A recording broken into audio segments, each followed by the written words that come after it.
ഇനി ഇവിടെ നിൽക്കാൻ പറ്റില്ല. രാത്രി ആയി കഴിഞ്ഞാൽ യക്ഷികളുടെ ഫാഷൻ ഷോ കണ്ടു മടുത്തു. ദാഹിക്കുമ്പോ ഷാർജ ഷേക്ക് കുടിക്കുന്ന പോലെയല്ലേ രക്തം കുടിക്കുന്ന ചരക്കകത്ത് കൂടിയിരിക്കുന്നത്. ഇനി ഞാനിവിടെ നിന്നാൽ എന്റെ ജീവിതം വവ്വാല് ചപ്പിയ മാങ്ങ. അവിടെ നിൽക്ക. തിരിഞ്ഞു നോക്കില്ല ഞാൻ. ഇതുവരെ ചെയ്ത പണിയുടെ കൂലി ഈ ഓട്ട് കിണ്ടി കൊണ്ട് അഡ്ജസ്റ്റ് ചെയ്യാന്ന് വിചാരിച്ചു. മുതലായിട്ടല്ല. കൂലി തന്നില്ലെങ്കിൽ തച്ചന്റെ ശാപം നിങ്ങളുടെ തലയിരിക്കും. എന്നാൽ വരട്ടെ. നീ പോവില്ല രൗത്തമ. ഗുരുവിന്റെ സമ്മതമില്ലാതെ നീ മനയുടെ അതിർത്തി കടക്കില്ല. കടന്നാൽ നിന്റെ 2 കാലും തളർവാദം വന്ന് ശോഷിച്ച് ഈർക്കിൽ പോലാകും. ശിഷ്ടകാലം ഭൂമിയിൽ പാമ്പിനെ പോലെ ഇഴഞ്ഞു നടക്കും. നീ ഓർത്തു നിൽക്കുക. അതിനോട് ആരാ പോന്നെ? അളയ നിൽക്ക. ഞാൻ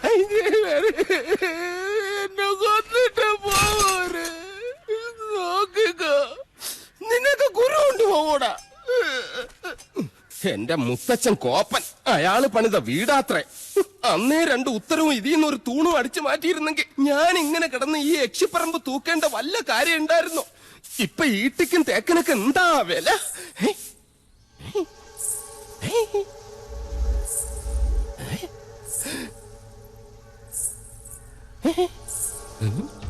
എന്തോ കിലുങ്ങുന്നുണ്ട്.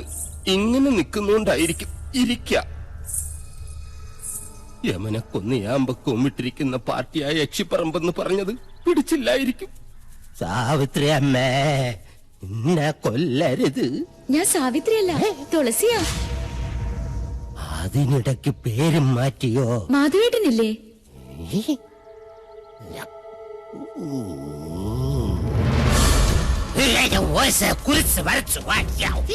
അടുത്തു വരരുത്. അടുത്തു വന്നാൽ പേടിച്ച് മൂത്രം ഒഴിച്ചു കളയും ഞാൻ. മാധവേട്ടൻ എവിടെ? മാധവേട്ടൻ എവിടെ? മാധവേട്ടനോ? എന്നെ കൊണ്ടൊന്നും പറയിപ്പിക്കരുത്. തലയ്ക്ക് വെളിവില്ലാത്ത 3-4 നമ്പൂരി ചെക്കന്മാരെ പിടിച്ച് അടുപ്പിന് ചുറ്റും ഇരുത്തിയിട്ട് സ്വാഹ സ്വാഹ എന്ന് പറഞ്ഞ് കുറച്ച് എണ്ണയും കോരി ഒഴിച്ചാൽ ഒരു യക്ഷിയും തളയ്ക്കാൻ പറ്റില്ല. യക്ഷിയെ തളയ്ക്കണമെങ്കിൽ ഏഷ്യാനെറ്റിലെ കടമറ്റത്ത് കത്തനാർ തന്നെ വരണം. അത് നിനക്ക് എങ്ങനെ അറിയാം? ഞാൻ കത്തനാർ സീരിയലിൽ കണ്ടിട്ടുണ്ട്. അതിലാണെങ്കിൽ ഒരു കൊച്ചു കിണറ്റിൽ വീണ് ചത്തപ്പോ കത്തനാർ ഇങ്ങനെ വടിയെടുത്ത് ഇങ്ങനെ കാണിച്ചേ ഉള്ളൂ. ആ കൊച്ചു ജീവനോടെ കയറി വന്നു. അത് ഏഴില്ലാതെ. നിർത്ത. തുളസി കൊണ്ടാക്കാൻ ആരും വന്നില്ല. വരിക.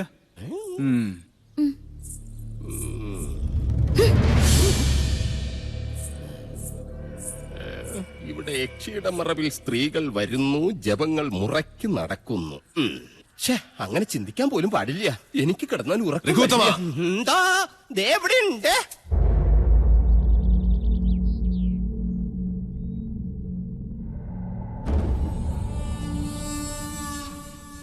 ഒന്നും എടുത്തു ചാടി അങ്ങോട്ട് ചെയ്യണ്ട. ക്ഷോഭിക്കേണ്ട നേരമല്ലിത്. നെല്ലൂർ മണ്ണ് ഉണ്ണി നമ്പൂരിക്ക് വേണ്ട ചെയ്യാ. ആ മോഹം മനസ്സിൽ അങ്ങോട്ട് മുറിക്ക. അച്ഛാ, രാജീവൻ വല്ലാതെ അങ്ങ് മോഹിച്ചുപോയി. എന്റെ മോളെയോ? ചെമ്പ്രയിലെ മണ്ണോ? അല്ലാതിപ്പോ ചെമ്പ്രയിലെ പെണ്ണും ചെമ്പ്രയിലെ മണ്ണും രാജീവിന് വേണം, അല്ല രാജീവ? ഗൗരി എവിടെ? ഗിരീശൻ എവിടെ? ഞാൻ പറയുന്ന അവർക്ക് മനസ്സിലാവൂ. ഗിരീശ, ഗിരീശ.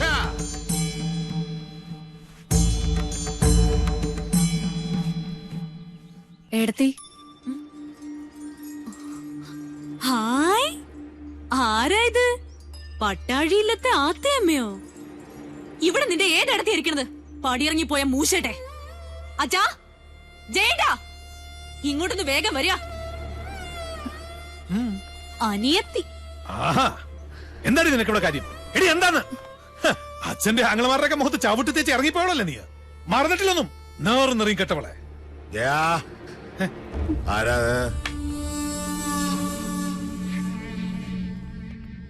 കണ്ടില്ലേ അച്ഛാ? ഇറക്കി ഇവിടെ പിഴച്ചവളെ.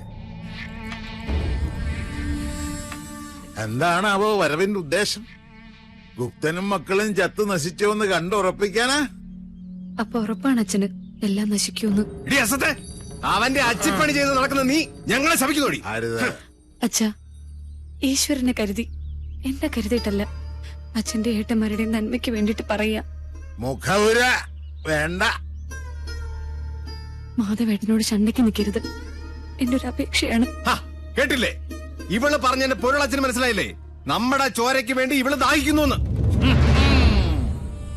ലക്ഷണം കൊള്ളാം. ആദ്യം യുദ്ധം ചെയ്യാൻ കടവ് കിടന്ന് വേളിക്കാരൻ വരുന്നു. പിന്നാലെ സമാധാന ദൂതുമായി സഹധർമ്മിണിയെ പറഞ്ഞയക്കുന്നു. എന്താ ഇതിന്റെയൊക്കെ അർത്ഥം? മക്കളെ, പട്ടാഴിക്ക് ഭയം ബാധിച്ചിരിക്കണോ? മടങ്ങിക്കോളാ, ഇല്ലെങ്കിൽ നിന്റെ ശവം കൊണ്ട് അവന്റെ മുഖത്തേക്ക് വലിച്ചെറിയും. അച്ഛൻ പറഞ്ഞ കേട്ടില്ലേ? ഇറങ്ങി പൊടി മൂദേവി.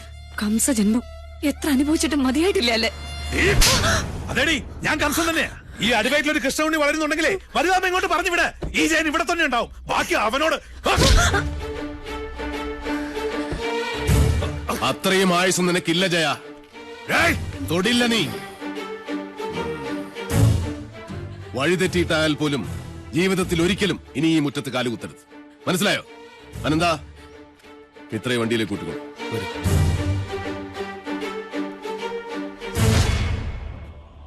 ഏതൊരു പെണ്ണിനും സ്വന്തം വീട്ടുമുറ്റത്ത് വന്ന് നിൽക്കുമ്പോ ഒരു വിശ്വാസമുണ്ട്. എത്ര വെറുത്താലും അവമാനിച്ച് ആട്ടിയിറക്കി വിടില്ലെന്ന്. നിങ്ങളത് തകർത്തു. വെറി പിടിച്ച നിങ്ങളുടെ മനസ്സ് പിതൃസ്ഥാനത്തിന്റെ മഹത്വം മറന്നുപോയിരിക്കുന്നു. സൂക്ഷിച്ചോ ചിത്രഗുപ്ത, നിങ്ങളുടെ കൈവെള്ളയിൽ 1000 രേഖ. അമ്മേ, സാവിത്രി, ഇവന്റെ നെഞ്ചു വലിച്ചു കീറി ചങ്കെടുത്ത് എന്റെ മുന്നിൽ വെച്ചു തരൂ. എങ്കിലേ എനിക്ക് തൃപ്തിയാവൂ. പെറ്റ തള്ളയെ വിളിച്ച് നെഞ്ചിലിടിച്ച് ഓരിയിടാൻ ഇനിയും അവസരമുണ്ടാവും. അപ്പ മതി മുക്ര. ഓ, ഇതാണല്ലേ ആ മാതാമഹൻ, കാരണവരുടെ വാടക കൊലയാളി.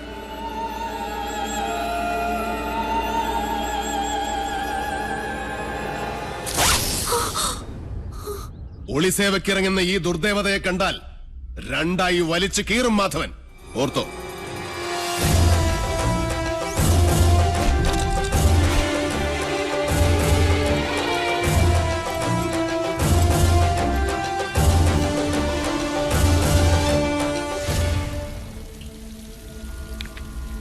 മണിയങ്കോട്ടെ കാരണവരും മക്കളും നെല്ലൂർ മനയുടെ കുറെ കരഭൂമി വെട്ടിപ്പിടിച്ച് അനുഭവിക്കുന്നുണ്ട്. അടിച്ചിറക്കണ ആസത്തുകൾ അവിടെ നിന്ന്. പടിയിറക്കി നാട് കെട്ടണ ജോലി നാളെ തന്നെ അങ്ങോട്ട് തുടങ്ങിയാലോ? നല്ലത്. അതി അത് നാളെ തന്നെ തീർപ്പാക്കണം. വരിക.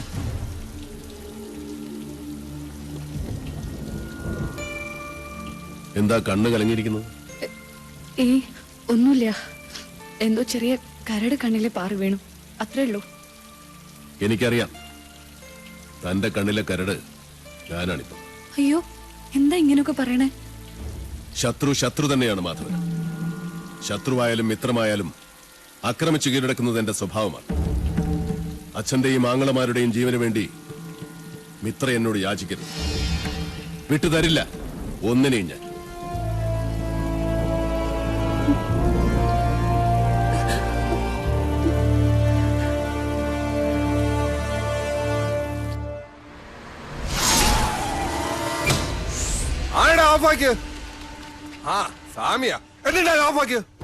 അക്ഷരമറിയാവുന്നവനല്ലേ ഈ കോർട്ട് ഓർഡർ ഒന്ന് വായിച്ചു കൊടുക്ക്.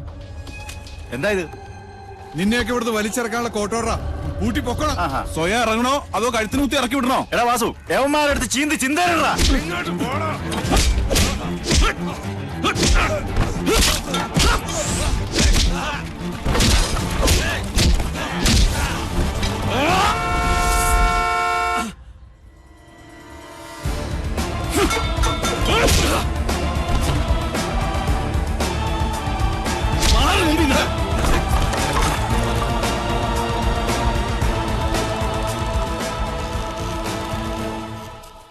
എന്താടാ ഇത്?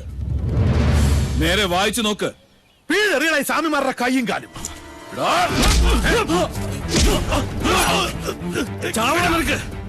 ഒരൊറ്റ വെട്ടിന് ആവിയും അനക്കവും ഇല്ലാതെ തെക്കോട്ട് നോക്കി കിടക്കണേ. ഇന്ന് മുതൽ തുളസിയുടെ മുതലിൽ നിന്നൊരു പഴുക്കിനെ പോലെ നീ എടുക്കരുത്. എടുത്താൽ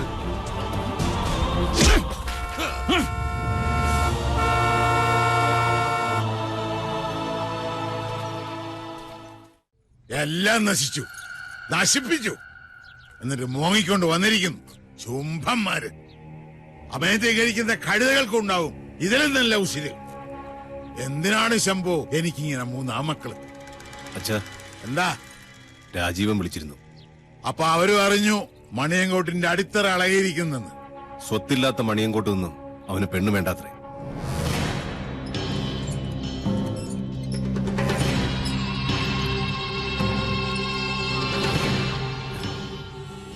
എന്റെ സാവിത്രി.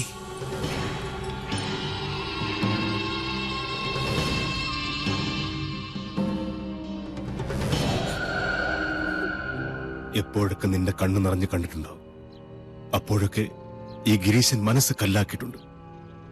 കൊന്നവന്റെ ശവം മരിച്ചവന്റെ മുറ്റത്ത് ദഹിക്കണം. മണിയൻകോട്ടെ പഴയ ആചാരങ്ങൾ തെറ്റിക്കണ്ട. അതിന് കരളുറപ്പുള്ള ആരെങ്കിലും ഉണ്ടോടാ ഇവിടെ? അച്ഛൻ പുലർച്ചെ പുഴക്കരെ കാത്തു നിന്നോ? കണി കാണാം മാധവന്റെ ചേട്ടം. വാടാ ഗിരീശ. വാസു. ചെമ്പ്രയിൽ ഇത്തിരി ചോര വീണിട്ട് എത്ര കാലായി. ശുഭമസ്തു. കല്യാണകാരണിയായി സദസായി കല്യാഭിലാഷ സമുദായിനിയായി സിദ്ധിയായി മൂലപ്രകൃതിയായി വർത്തിക്കും സിസ്റ്റേഴ്സ്, ഈ അടുപ്പിൽ പാലുകാച്ചൻ തീരുമാനിച്ചോ? നന്നായി. ഞാൻ ഫയർ എഞ്ചിൻ വിളിച്ചിട്ട് വരാം.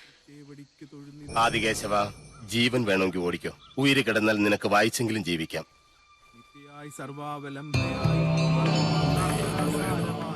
തുളസി, അന്നപതിയായ അഗ്നിയെയും മഹാലക്ഷ്മിയെയും മനസ്സിൽ ധ്യാനിച്ച് നെല്ലൂർ മനയിലെ അഗ്നിശാലയെ ഞാൻ വീണ്ടും ഉണർത്താൻ പോകുന്നു. അത് നിന്റെ കൈകൊണ്ട് തന്നെ വേണം. പേടിയുണ്ടോ? കുട്ടേട്ടാ വേണ്ട, ഈ അടുപ്പിൽ നല്ല തീ പിടിച്ചിട്ടുണ്ട് അച്ഛൻ. നിന്റെ അച്ഛനെ കൊന്ന സാവിത്രിയുടെ പട്ടടയ്ക്കാണ് നീ തീ കൊളുത്താൻ പോകുന്നത്. പറഞ്ഞതനുസരിക്ക്.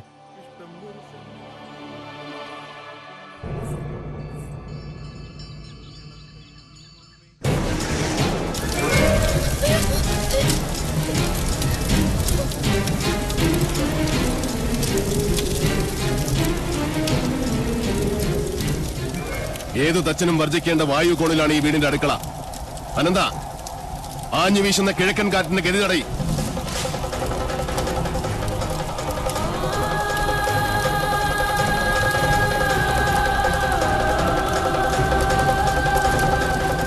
എവിടെ കാട്ടുതീ പോലെ ആളിപ്പടരുന്ന സാവിത്രിയുടെ പ്രതികാരാഗ്നി? എവിടെ ഹരിനാരായണനെ കൊന്ന ശവദാഹികളായ തീനാമ്പുകൾ?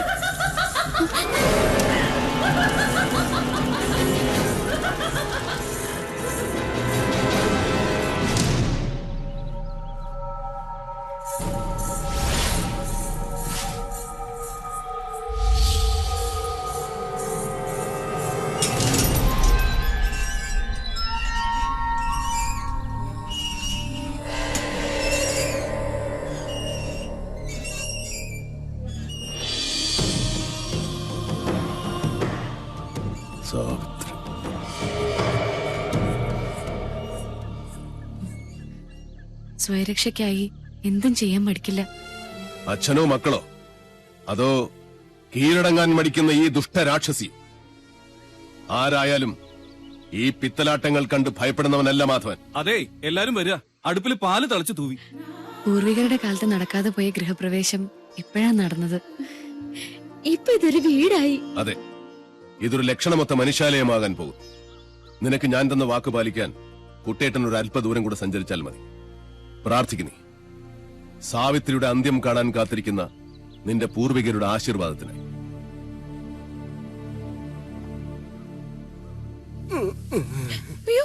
ആരാ? എനിക്കും അറിയില്ല. എന്താ പറ്റി? ഞാൻ ഇവിടുന്ന് രക്ഷപ്പെട്ടു ഓടിയതാ. വലിയ കുരുങ്ങി. 8 കാലിയുടെ അല്ല, ഇതേതോ 10-28 കാലിയുടെ ആണെന്ന് തോന്നുന്നു. നമസ്കാരം. എന്നെ മനസ്സിലാവുന്നില്ലേ? ഭാഗ്യം. യക്ഷിക്കും മനസ്സിലാകാതിരുന്ന മതിയായിരുന്നു. ഇനി ഈ വല മാറ്റണ്ട.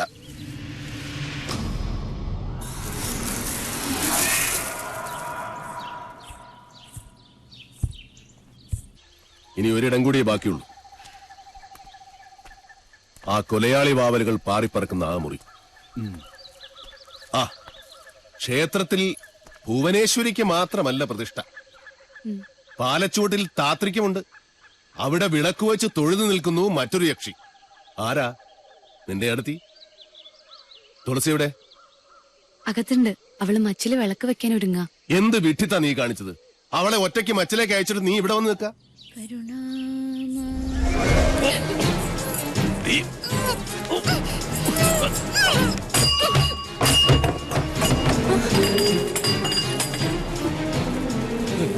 യക്ഷി പിടിച്ച് എല്ലാം കൂടെ ചെന്ന് കയറിക്കൊടി. ഇന്ന് ഒരുമിച്ച് കൊലകുളി അടിയന്തരം കൊണ്ടാടാം.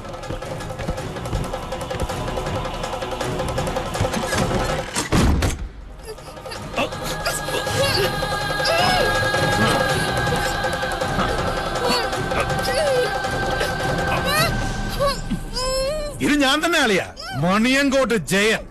എന്നെയാണ് നിനക്ക് വേണ്ടതെങ്കിൽ ആ സാധുവിനെ വെറുതെ വിട്. മണിയങ്കോട്ടി ജയ. അല്ലടാ, ആദ്യ ഉഗ്രമൂർത്തിയായ നിന്നെ എനിക്ക് വേണ്ടത്.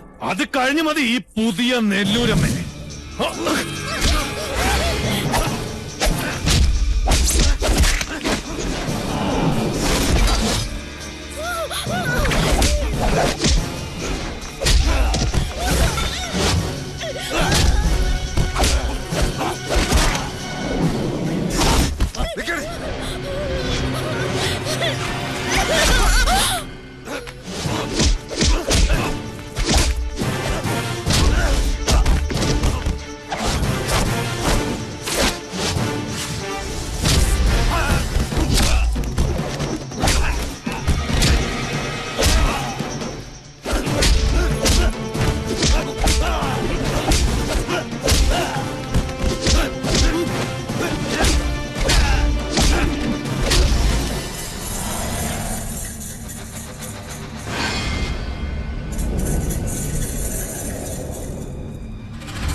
ചാകുന്നത് വരെ നിന്നെ ഞാൻ കൊല്ലും. ഞാനൊന്ന് പറയട്ടെ. ആണായിട്ട് പറയടാ. എന്റെ കുഞ്ഞുണ്ണിയെ ഈ നീർക്കുഴിയിലിട്ട് കൊന്നത് നീയല്ലേ? ജന്മം പിഴച്ച ദുഷ്ടനും മന്ത്രമില്ലാത്ത ദുർദേവതയും നശിക്കും. ഭൂമിയിൽ നശിക്കണം.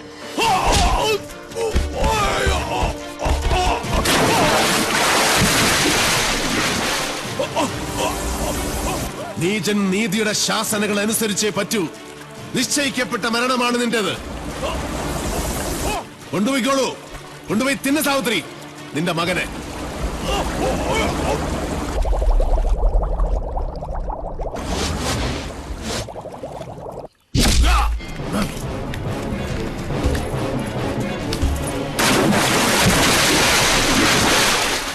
നീ പോ മാധവ.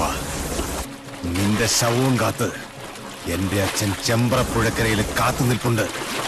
പോ, മുങ്ങിച്ചാവ്.